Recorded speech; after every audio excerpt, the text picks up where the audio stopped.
Hello student. Halo alkane और hello Erin से हर साल 3 से 4 क्वेश्चन पूछे जाते हैं जो कि 5 से 6 नंबर के होते हैं। 5 से 6 नंबर के होते हैं। तो आइए इनको एक एक करके पूछे गए प्रश्नों को सोल्व करते हैं। सबसे पहला क्वेश्चन है, बेंजीन क्लोराइड में हेलोजन परमाणु से बंधित कार्बन की संकृत अवस्था लिखो। अब बेंजीन क्लोराइड कौन सा होता है? बेंजीन क्लोराइड या फिर बेंजीलिक क्लोराइड दोनों ही एक ही है। और बेंजिलिक या बेंजिल क्लोराइड कौन सा होता है कि ऐसा sp3 कार्बन जिसमें क्लोरीन ऐसे sp3 कार्बन से जुड़ा हुआ होगा जो कि सीधे बेंजीन से जुड़ा हुआ हो, उसको क्या बोलते हैं? Benzylic chloride. तो ये क्या है? बेंजिलिक या बेंजिल क्लोराइड का एग्जाम्पल है। यानी ये जो कार्बन है इसका संकरण अवस्था पूछी है और इसकी संकरण अवस्था है sp3। इसकी संकरण अवस्था हमेशा sp3 होती है बेंजिल क्लोराइड में जिस कार्बन पर हेलोजन जुड़ा हुआ होता है। यदि हेलोजन सीधा जुड़ा हुआ हो बेंजीन से तो उसको क्या बोलते हैं? यदि हेलोजन है वो सीधा जुड़ा हुआ हो तो उसको बोलते हैं एरिल क्लोराइड या फिर हेलाइड। ये है बेंजिल क्लोराइड, ये है एरिल क्लोराइड। एरिल क्लोराइड जिस कार्बन से हेलोजन जुड़ा हुआ हो जिस कार्बन से, वो sp2 संकृत होता है, लेकिन बेंजिल क्लोराइड में sp3 संकृत होता है।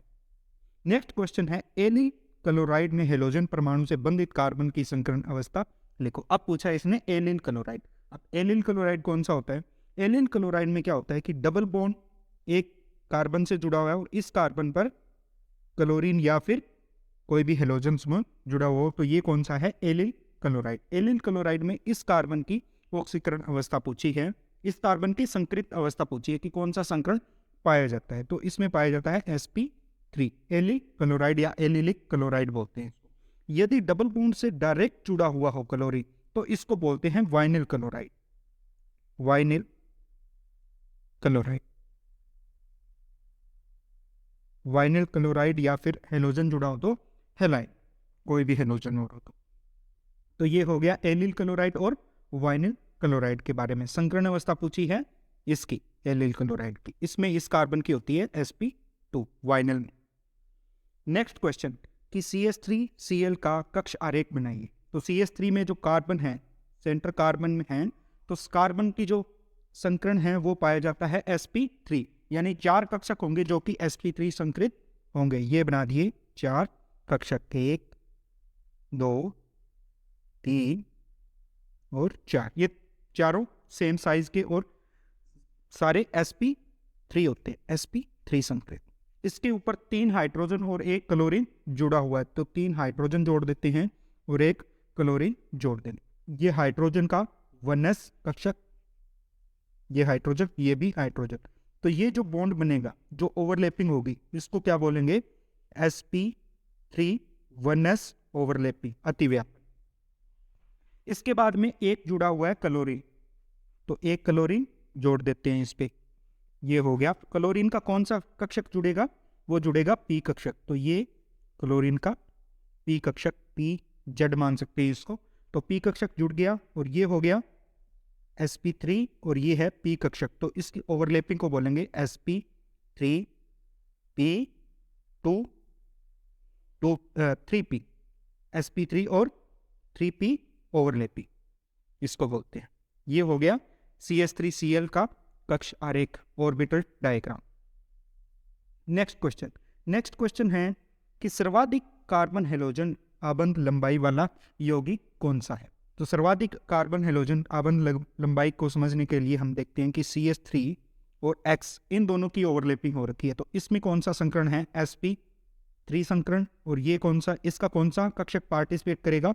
वो करेगा p कक्षक। तो इन दोनों के बीच में ओवरलैपिंग है, तो इसमें सभी में sp3 है, लेकिन यहाँ पे p है वो प्रत्येक हेलोजन परमाणु के हिसाब से अलग है कि वो 2p में है या 3p है या 4p है या 5p है।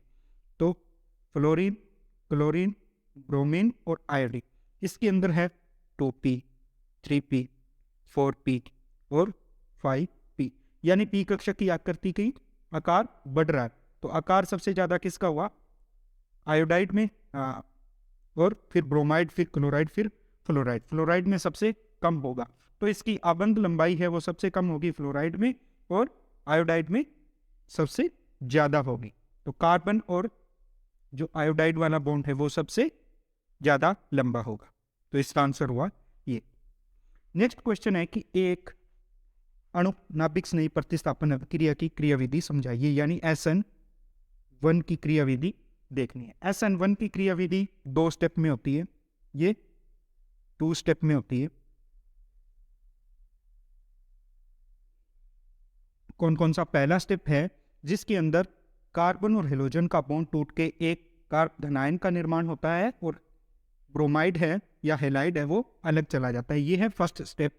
और दूसरे स्टेप के अंदर जो कार्बोधनायन बना है उसके ऊपर नाभिक स्नेही आक्रमण करता है और वो इससे जुड़ जाता है। तो फर्स्ट स्टेप है वो स्लो स्टेप होता है, वो स्लो होता है, इसलिए इस स्टेप को बोलते हैं RDS, यानी रेट डिटरमाइन स्टेप या फिर वेग निर्धारक पद। यानी यही पद है फर्स्ट स्टेप जो वेग का निर्धारण करता है। इसीलिए इसमें इस अभिक्रिया का वेग है वो इस जो प्रथम जो ये मॉलिक्यूल है इसकी सांद्रता के समानुपाती होता है। तो इसकी सांद्रता यानी अभिकारक की सांद्रता के समानुपाती होता है। एक ही अभिकारक की सांद्रता के समानुपाती है, इसीलिए इसको SN1 रिएक्शन बोलते हैं। नेक्स्ट देखते हैं कि नेक्स्ट क्वेश्चन है कि निम्नलिखित एल्किल हैलाइडों में SN1 क्रिया के प्रति क्रियाशीलता के बढ़ते क्रम को व्यवस्थित कीजिए। अभी हमने देखा कि इसके स्टेप में फर्स्ट स्टेप में क्या बनता है, कार्बोधनायन बनेगा। तो कार्बोधनायन जितना स्थायी होगा उसकी क्रियाशीलता, उस अभिकारक की क्रियाशीलता उतनी ही अधिक होगी। यानी कार्बोधनायन जो बनेगा वो स्थायी बन गया तो क्या होगा, उसकी क्रियाशीलता उतनी ही अधिक होगी।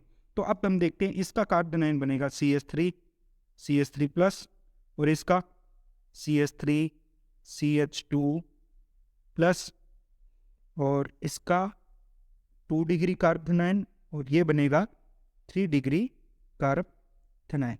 तो हम जानते हैं कि जो 3 डिग्री कार्बोधनायन है वो सबसे ज़्यादा स्थायी है। तो स्थायी का क्रम ये रहा, तो स्थायी का क्रम ये रहेगा, तो इसमें फिर वो क्रियाशीलता का क्रम भी वही होगा जो इसके स्थायित्व का क्रम है।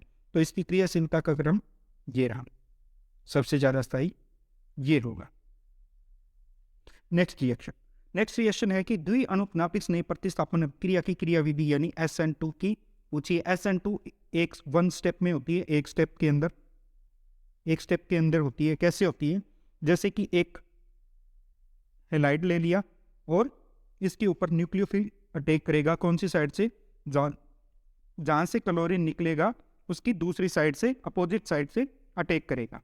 तो इससे क्या बनेगा, एक बीच की अवस्था बनेगी जिसको संकरण अवस्था बोलते हैं। और इसमें इस अवस्था के अंदर न्यूक्लियोफाइल जो अटैक कर रहा है उसको और जो लिविंग ग्रुप है उन दोनों को दिखाया जाएगा और दोनों एक दूसरे के अपोजिट होंगे, एक तरफ से जुड़ रहा है और दूसरी तरफ से निकल रहा है। और नेक्स्ट जो फाइनल स्टेप है उसके अंदर जो प्रोडक्ट है वो बन गया है और क्लोराइड आयन है वो बाहर निकल गए हैं। तो ये हो गई इसकी क्रियाविधि, SN2 की मैकेनिज्म। इसके अंदर जो वेग है, वेग निर्धारक पद है ये फर्स्ट वाला। तो इसके अंदर RDS पद के अंदर दोनों काम में आ रहे हैं। कौन कौन से, CH3Cl की सांद्रता और जो भी न्यूक्लियोफाइल होगा उसकी सांद्रता, दोनों काम में आ रहे हैं। तो ये हो गई द्विअणुक अभिक्रिया, यानी इसकी जो अभिक्रिया की कोटि होगी वो 2 होगी। नेक्स्ट है निम्नलिखित एल्किल हैलाइड को SN2 अभिक्रिया के प्रति क्रियाशीलता के बढ़ते क्रम में व्यवस्थित कीजिए। इसमें कार्बोधनायन नहीं बन रहा है SN2 में, तो इसकी क्रियाशीलता किस फैक्टर पे निर्भर करेगी, वो होगी त्रिविम बाधा पे, त्रिविम बाधा। अब इसको समझते हैं।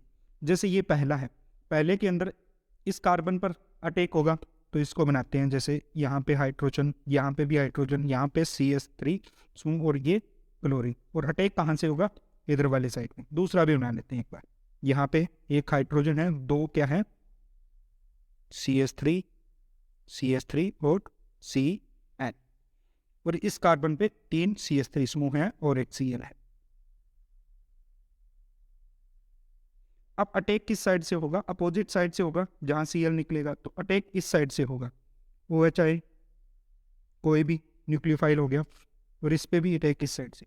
तो देखा जाए तो यहाँ पे सिर्फ एक ही समूह है जो इसको त्रिविम बाधा देगा, यहाँ पर 2 समूह है और यहाँ पे 3 हो गया, तो यहाँ पे अटैक का चांस बहुत ही कम हो गया, यानी ये यहाँ तक पहुँच ही नहीं पाएगा। और दूसरा यहाँ पे पहुँचने की अगर स्थिति कम हो गई तो ये यहाँ से जुड़ ही नहीं पाएगा, यानी ये रिएक्शन दे ही नहीं पाएगा।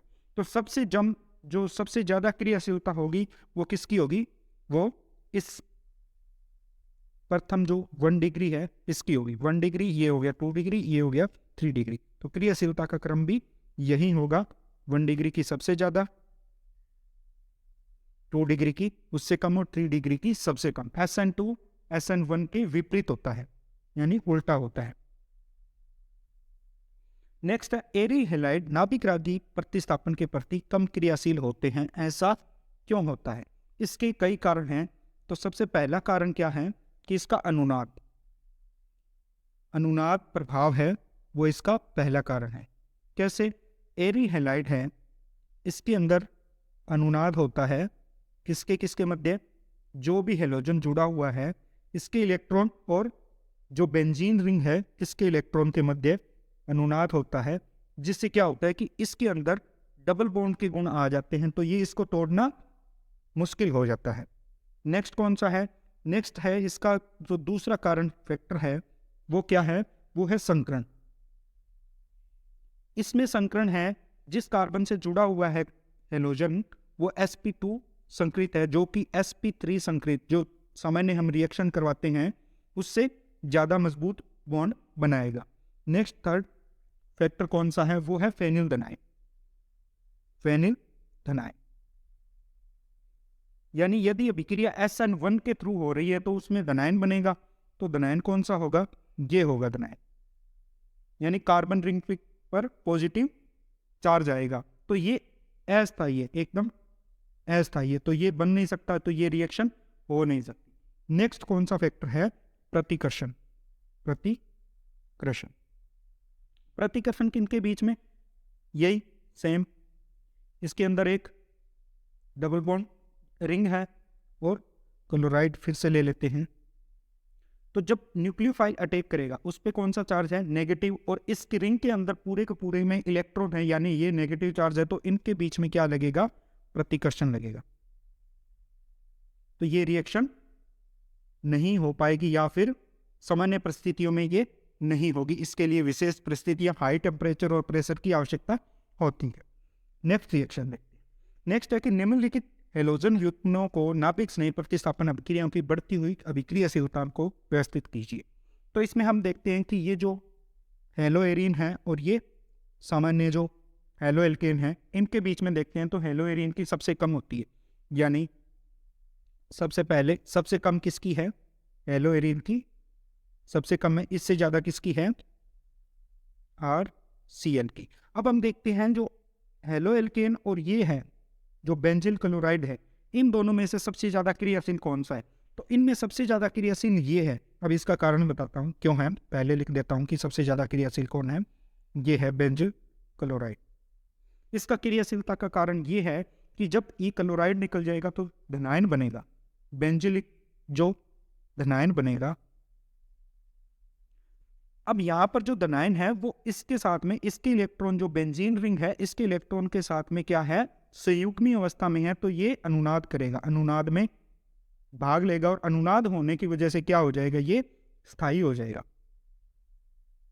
स्थायी हो जाएगा तो ये ज्यादा क्रियाशील होगा। तो ये है इसकी क्रियाशीलता का क्रम।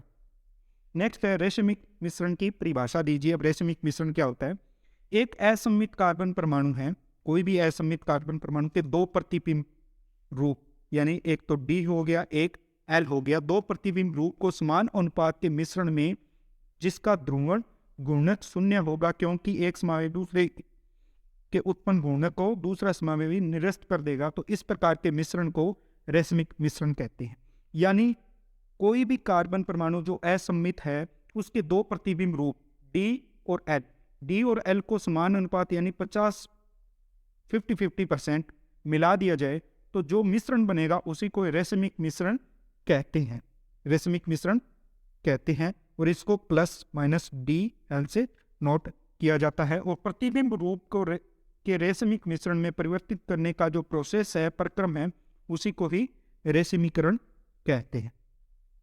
नेक्स्ट है, रेशमीकरण मिश्रण में ध्रुवण गुणक का मान क्या होता है, यानी रिक्त स्थान होता है, तो इसका मान होता है 0। ध्रुवण गुणक यौगिक है, उनके रेशमिक मिश्रण का मान 0 होता है। नेक्स्ट है, सैंडमेयर रिएक्शन लिखिए कि रासायनिक समीकरण लिखिए। तो सैंडमेयर रिएक्शन कौन सी होती है? सैंडमेयर रिएक्शन में जो डाईएजो लवण है, इसकी रिएक्शन किसके साथ करवानी है? क्यूप्रस क्लोराइड के साथ में, क्यूप्रस हैलाइड या फिर क्यूप्रस क्लोराइड, क्यूप्रस हैलाइड। तो जो भी ये लेंगे उसके साथ में ये X है वो इसके साथ जुड़ जाएगा और क्या बनाएगा? एक हेलोबेंजीन बना देगा, X प्लस N2 बाहर। तो ये रिएक्शन कौन सी कहलाती है? Sandmeyer reaction. एक ऐसी रिएक्शन होती है जिसको गाटरमान रिएक्शन कहते हैं, वो देखते हैं। क्लोरोबेंजीन बनाने की गाटरमान अभिक्रिया समझाइए। बिल्कुल ऐसी सैंडमेयर की जैसी है, अंतर क्या है देख लीजिए। वहीं डाईएजोनियम साल्ट लेना है और रिएक्शन किसके साथ करवानी है? कॉपर पाउडर के साथ में, यानी कॉपर सॉलिड लेना है, प्लस जो हेलोजन अम्ल है उसको लेना है। यदि यहाँ पे ब्रोमाइड बनाना है, ब्रोमोबेंजीन बनाना है तो HBr लेंगे, क्लोरोबेंजीन बनाना है तो HCl लेंगे। इससे क्या होगा? ये जो हेलोजन अम्ल का जो क्लोरीन है वो बेंजीन रिंग पे जुड़ जाएगा। तो ये रिएक्शन कौन सी कहलाती है? Gattermann reaction. ये है गाटरमान और सैंडमेयर अभिक्रिया के बीच में अंतर, क्योंकि इसमें कॉपर चूर्ण और क्या लेते हैं? हेलोजन अम्ल। नेक्स्ट है कि बेंजीन से क्लोरोबेंजीन बनाने की इलेक्ट्रॉन स्नेही प्रतिस्थापन अभिक्रिया। अब ये बोल रहा है कि बेंजीन से क्या बनानी है? यह है बेंजीन और क्लोरोबेंजीन बनानी है हमें, क्लोरोबेंजीन। तो इसकी अगर क्लोरोबेंजीन बनानी है तो Cl2 की रिएक्शन करवाते हैं। अब किसकी प्रेजेंस में? कोई भी लुईस अम्ल है, लुईस अम्ल की प्रेजेंस में करवाते हैं। तो लुईस अम्ल जैसे FeCl3 या AlCl3, इसकी प्रेजेंस में करवाते हैं तो क्या हो जाएगा? क्लोरोबेंजीन बन जाएगी। कैसे बनेगी? जैसे AlCl3 है वो किससे रिएक्ट करेगा? Cl2 से, और क्या बनाएगा? AlCl4 plus Cl positive. ये किस पे अटैक करेगा? ये बेंजीन पे अटैक करके इससे जुड़ जाएगा। तो ये बन जाएगी, ये हो गया इलेक्ट्रॉन्स नहीं, और ये प्रतिस्थापन किसके साथ में? हाइड्रोजन के साथ में। इसका बेंजीन का हाइड्रोजन निकल के HCl बना लेगा। तो ये रिएक्शन होती है इलेक्ट्रॉन्स नहीं प्रतिस्थापन, जिसमें बेंजीन से क्लोरोबेंजीन बनाई जाती है। नेक्स्ट है फिंकलेस्टाइन अभिक्रिया। फिंकलेस्टाइन अभिक्रिया एल्किल आयोडाइड बनाने के लिए दी जाती है। ये याद रखना कि एल्किल आयोडाइड बनाने के लिए फिंकलेस्टाइन अभिक्रिया दी जाती है। अब कैसे बनाते हैं? कोई भी एल्किल हैलाइड, कौन सा? या तो क्लोराइड या फिर ब्रोमाइड की अभिक्रिया करवाते हैं सोडियम आयोडाइड के साथ में, तो ये एल्किल आयोडाइड बनता है। ये है फिंकलेस्टाइन अभिक्रिया। एक इसी के साथ में अभिक्रिया दी होती है स्वार्ट अभिक्रिया। स्वार्ट अभिक्रिया एल्किल फ्लोराइड के लिए होती है, वो रिएक्शन अलग है। नेक्स्ट है कि एल्किल क्लोराइड को जलीय KOH के साथ अभिक्रिया करवाने पर एल्कोहल देता है, जबकि एल्कोहलिक KOH के साथ की उपस्थिति में क्रिया करवाने पर एल्कीन मुख्य उत्पाद के रूप में होती है। समझाइए। ये बोल रहे हैं कि RX है, उसकी अभिक्रिया यदि हम जलीय KOH के साथ करवाएंगे तो वो एल्कोहल देगा। यदि हम इसकी अभिक्रिया एल्कोहलिक KOH के साथ करवाएंगे तो वो क्या देगा? एल्कीन। ऐसा क्यों होता है? ऐसा इसलिए होता है कि जलीय KOH है वो क्या देगा? प्रतिस्थापन अभिक्रिया देगा, नाभिक स्नेही प्रतिस्थापन अभिक्रिया। ये नाभिक स्नेही प्रतिस्थापन अभिक्रिया देगा, लेकिन एल्कोहलिक KOH है वो नाभिक स्नेही प्रतिस्थापन अभिक्रिया ना देके ये विलोपन अभिक्रिया देगा।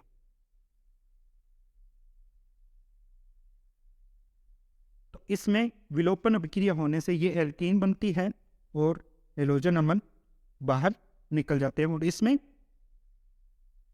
प्रतिस्थापन अभिक्रिया होने से अल्कोहल का निर्माण होता है।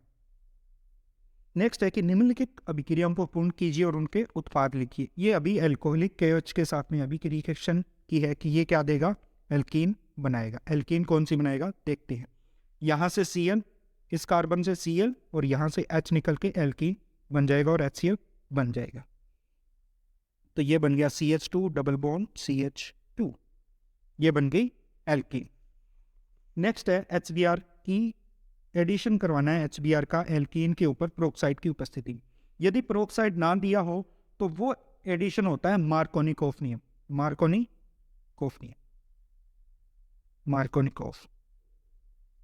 मार्कोनिकोफ नियम क्या बोलता है? मार्कोनिकोफ नियम के अनुसार हाइड्रोजन वहां जोड़े जहां पे हाइड्रोजन अधिक हो, परंतु यहां पे क्या दिया हुआ है, प्रोक्साइड की उपस्थिति में एंटी मार्कोनिकोफ लगेगा। एंटी मार्कोनिकोफ में क्या करते हैं कि हाइड्रोजन वहां पे जोड़ते हैं जहां पे हाइड्रोजन कम हो। तो इसमें प्रोक्साइड की उपस्थिति में एंटी मार्कोनिकोफ, तो हाइड्रोजन है HBr में से हाइड्रोजन वहां जोड़ेंगे जहां पे हाइड्रोजन कम है और Br जहां पे हाइड्रोजन अधिक है। तो ये उत्पाद बनेगा CH2 सिंगल CH2 और यहाँ पे Br, ये बन गया एंटी मार्कोनिकोफ उत्पाद प्रोडक्ट। नेक्स्ट है रिएक्शन कि एक अल्कोहल एथेनॉल की PCl5 के साथ में रिएक्शन करवानी है, तो क्या उत्पाद बनेगा? इसका सीधा सा है कि जो एथेनॉल है OH में प्रतिस्थापित हो जाएगा Cl से C2H5 और OH की जगह क्लोराइड आ जाएगा और POCl3 प्लस HCl, ये रिएक्शन होगी PCl5 के साथ में। नेक्स्ट है क्या होता है जब क्लोरोफॉर्म प्रकाश की उपस्थिति में वायुमंडल ऑक्सीजन से क्रिया करता है, तो क्या होगा? क्लोरोफॉर्म यानी CHCl3, इसकी ऑक्सीजन के साथ में रिएक्ट करवानी है, किसकी उपस्थिति में? प्रकाश की उपस्थिति में। तो इसकी रिएक्शन जब क्लोरोफॉर्म की ऑक्सीजन के साथ में रिएक्ट करवाते हैं तो वहां पे बनती है गैस फॉस्जीन। ये अत्यंत विषैली है, इसका सूत्र है COCl2। ये फॉस्जीन गैस बनती है जब प्रकाश की उपस्थिति में ऑक्सीजन से रिएक्शन करवाई जाती है। इसीलिए क्लोरोफॉर्म को रखते समय रंगीन बोतलों में रखा जाता है और उस पर पूरा भर के रखा जाता है ताकि उसमें ऑक्सीजन ना रहे। नेक्स्ट है कि एक कार्बनिक यौगिक A है जो शल्य चिकित्सा में निश्चेतक के रूप में काम आता है और प्रकाश एवं वायु की उपस्थिति में एक अविषैली गैस बै बनाता है। यानी ये बोल रहा है कि एक A है वो क्या बनाएगा? प्रकाश O2 की यानी ऑक्सीजन और प्रकाश की उपस्थिति में एक विषैली गैस बनाएगा B। तो A और B क्या है और इसकी रिएक्शन लीजिए। तो हमें पता है शल्य चिकित्सा के रूप में जो काम में आती है वो है क्लोरोफॉर्म, वही रिएक्शन देनी है। O2 के साथ में प्रकाश की उपस्थिति में क्या बनाएगा? Phosgene COCl2। ये हो गई B गैस और ये हो गई A क्लोरोफॉर्म। इसका नाम है क्लोरोफॉर्म, इसका नाम है फॉस्जीन। नेक्स्ट है कि निम्नलिखित रासायनिक अभिक्रियाओं को पूर्ण कीजिए। फर्स्ट रिएक्शन कौन सी है? इसमें निर्जल AlCl3 यहाँ से क्या करेगा?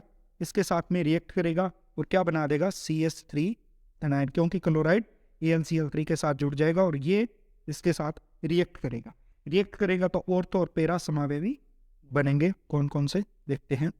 यहाँ पे Cl और यहाँ पे एक तो यहाँ पे CH3 जुड़ जाए या फिर पैरा पे जुड़ जाए CH3, ये प्रोडक्ट बनेंगे। नेक्स्ट है कि KCN के साथ में एल्किल हैलाइड की अभिक्रिया। तो KCN के साथ में क्या बनेगा? नाभिक स्नेही प्रतिस्थापन। तो Cn है वो Cl का प्रतिस्थापित कर देगा और क्या बनाएगा? CH3 CH2 और Cl की जगह Cn प्रतिस्थापित हो जाएगा प्लस KCl। नेक्स्ट है HI की अभिक्रिया एल्कीन के साथ में, ये होगी मार्कोनिकोफ नियम के अनुसार। तो मार्कोनिकोफ नियम के अनुसार हाइड्रोजन कहाँ जुड़ेगा? जहां पे हाइड्रोजन ज्यादा वहां जुड़ेगा। तो हाइड्रोजन यहाँ पे और आयोडाइड यहाँ पे, तो ये बनेगा CH3 CH सिंगल CH 3 और यहाँ पे हाइड्रोजन आयोडाइड जुड़ जाएगा, हाइड्रोजन यहाँ जुड़ा। तो ये है लास्ट रिएक्शन। ये थी इस हेलो एल्केन और हेलो एरीन चैप्टर की इंपॉर्टेंट रिएक्शन। आपको इसके बारे में कोई भी क्वेश्चन पूछना हो तो आप कमेंट बॉक्स में पूछ सकते हैं। मिलते हैं नेक्स्ट वीडियो के साथ में, तब तक के लिए धन्यवाद।